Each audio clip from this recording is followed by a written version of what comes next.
শিলচর জেলা কংগ্রেস কমিটির তরফে বৃহস্পতিবার দলীয় কার্যালয়ে আয়োজিত এক সাংবাদিক সম্মেলনে জেলার প্রত্যেক জনগণকে ধন্যবাদ জ্ঞাপন করা হয়।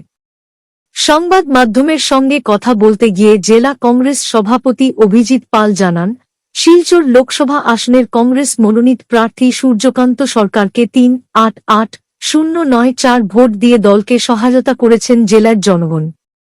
ডিলিমিটেশনের নামে হঠাৎ পরিবর্তন হওয়ায় সাংগঠনিক দিক দিয়ে দল অনেকটাই দুর্বল হয়েছে। তৃণমূল কংগ্রেসকে এক হাত নিয়ে অভিজিৎ পাল জানান, তৃণমূল কংগ্রেস দল বিজেপির সি টিম হয়ে শিলচর লোকসভা আসনে অবতীর্ণ হয়েছে। নির্বাচনের শুরু থেকেই কংগ্রেসকে কিভাবে ক্ষতি করা যায় সেটাই ছিল তৃণমূলের মূল এজেন্ডা বলে এদিন মন্তব্য করেছেন তিনি। তৃণমূল কংগ্রেস নির্বাচনে দ্বিতীয় স্থানে থাকার পাশাপাশি বিজেপির সাথে তৃণমূলের মূল লড়াই হবে বলে দলীয় নেত্রী জোর গলায় যেভাবে বড় কথা বলেছিলেন তা পুরোপুরি জলে ভেসে গেছে বলে জানিয়েছেন অভিজিৎ পাল। মানুষের মধ্যে বিভ্রান্তি সৃষ্টি করে কংগ্রেসের শক্ত ভিতকে দুর্বল করাই তৃণমূল কংগ্রেসের মূল লক্ষ্য ছিল বলেও এদিন অভিযোগ করেছেন তিনি। নির্বাচনে জেলার জনগণ দলীয় প্রার্থী সূর্যকান্ত সরকারের পাশে থেকে যেভাবে সহায়তা করেছেন তার জন্য জেলার প্রত্যেক ভোটারদের প্রতি জেলা কংগ্রেস কৃতজ্ঞ থাকবে। আগামীতে কংগ্রেস জেলার জনগণের পাশে থেকে তাদের বিভিন্ন সমস্যা ও দাবিদাবা নিয়ে আন্দোলন অব্যাহত রাখবে বলেও এদিন আশ্বাস দিয়েছেন দলের কর্মকর্তারা। সাংবাদিক সম্মেলনে শিলচর লোকসভা আসনের কংগ্রেস প্রার্থী সূর্যকান্ত সরকার, বটখোলার বিধায়ক মিসবাউল ইসলাম লস্কর সহ অন্যান্যরা উপস্থিত ছিলেন।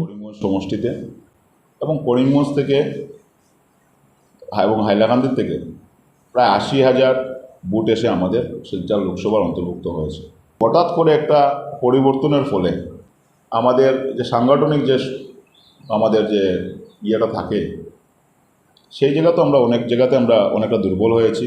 বিশেষ করে ইন্ডিয়া অ্যালায়েন্সের পার্টনার তৃণমূল কংগ্রেস শিলচরে ব্যতিক্রম মনোভাব নিয়ে আমরা একটা নির্বাচনের শুরু থেকেই বিশেষ করে আমি বলে আসছিলাম যে এখানে শিলচরে বিজেপির সি টিম হয়ে ওনারা নির্বাচনে অবতীর্ণ হয়েছেন।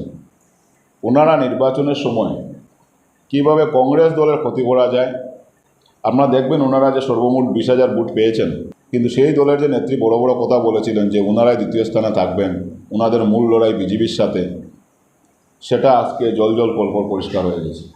ওনারা মানুষকে বিভ্রান্ত সৃষ্টি করে কংগ্রেসের যেসব জায়গা, কংগ্রেসের যেখানে সংগঠন শক্ত সেই সব জায়গাতে কীভাবে সংগঠনকে দুর্বল করা যায়, সেই সব জায়গাতে কীভাবে কংগ্রেসের ভোট টানা যায়, এটাই ছিল ওনাদের নির্বাচনের প্রথম লক্ষ্য।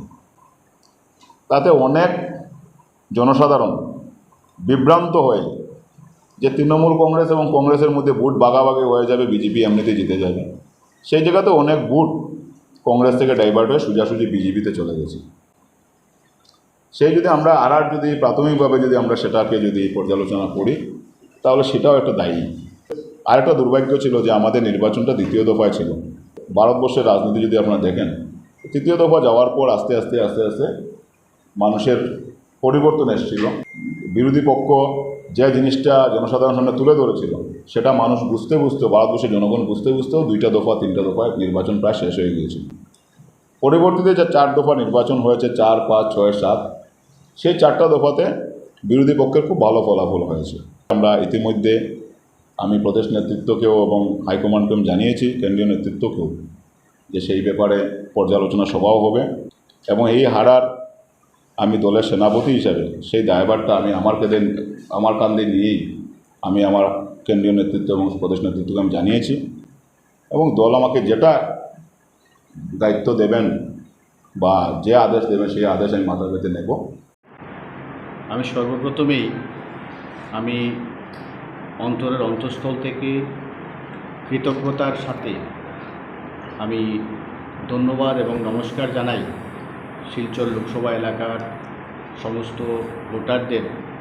যদিও আমি ভোট পেয়েছি প্রায় 3,88,000, আমি মনে করি আমি প্রত্যেকজন ভোটারের কাছে দায়বদ্ধ, কারণ আমি এই লোকসভা ক্ষেত্রে সাংসদ নির্বাচনে প্রতিদ্বন্দ্বিতা করেছি ঠিকই, জয় পরাজয় নির্বাচন বা খেলাধুলাতে থাকে, আমি পরাজিত হয়েছি ঠিকই, কিন্তু আমি মনে করি প্রত্যেকজন ভোটারের প্রতি আমি দায়ী এবং ঋণী। আগামী 5 বছর মানুষের পাশে দাঁড়িয়ে যখন যেরকম কাজ করতে হয় মানুষের পাশে দাঁড়িয়ে কাজ করব। এবং বিশেষ করে আপনারা যারা সাংবাদিক দাদা বন্ধু ভাইরা আছেন, আপনাদের প্রতি আমি কৃতজ্ঞ, কারণ আমার নমিনেশনের সময় থেকে শুরু করে নির্বাচনের প্রচার সময় আপনারা প্রত্যেকেই আমাকে যেভাবে সাহায্য সহযোগিতা করেছেন, আপনাদের প্রতি কৃতজ্ঞ এবং ধন্যবাদ জানাই। এবং সঙ্গে আপনাদেরও সহযোগিতা চাইছি আগামী দিনে, যাতে মানুষের পাশে দাঁড়িয়ে আমি কাজ করতে পারি এবং যখন কাজ করব তখন আপনাদের যাতে সহযোগিতা পাই। এবং আপনাদেরকে আহ্বান করব যে যেখানে প্রয়োজন মনে করবেন যে সূর্য হিসাবে বা কংগ্রেসের একজন সৈনিক হিসাবে আমার দাঁড়াতে হয়, আমার কারুর পাশে দাঁড়াতে হয়, আপনারাও আমাকে অনেক সময় নির্দেশ করবেন বা অনুরোধ করবেন বা আমাকে বলবেন। আর বিশেষ করে দেখুন, এইবারের নির্বাচনে যদিও আমার সভাপতি বলেছেন যে হারার দায়ভার সভাপতি নিজের উপর নিয়েছেন, কিন্তু আমি দেখেছি এক একটা এরকম জাতীয় স্তরের নির্বাচন, বিশেষ করে লোকসভা নির্বাচনে প্রচার একটা ফ্যাক্টর।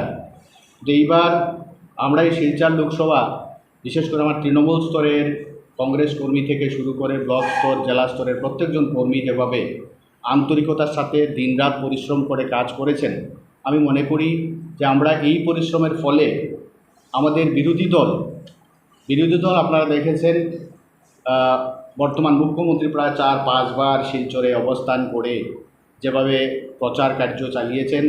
ওনাদের কেন্দ্রীয় গৃহমন্ত্রী এসেছেন, কেন্দ্রমন্ত্রী সর্বানন্দ সোনোয়ালজি এসেছেন। মানে বড় বড় নেতাদের এগেইনস্টে আমরা যেভাবে গ্রাসরুট লেভেল কর্মীদেরকে দিয়ে লড়াই করেছি, আমি এতে অত্যন্ত খুশি যে আমরা সাধারণ কর্মীদের লড়াইয়ে আজকে তাদের সাথে লড়াই করেছি।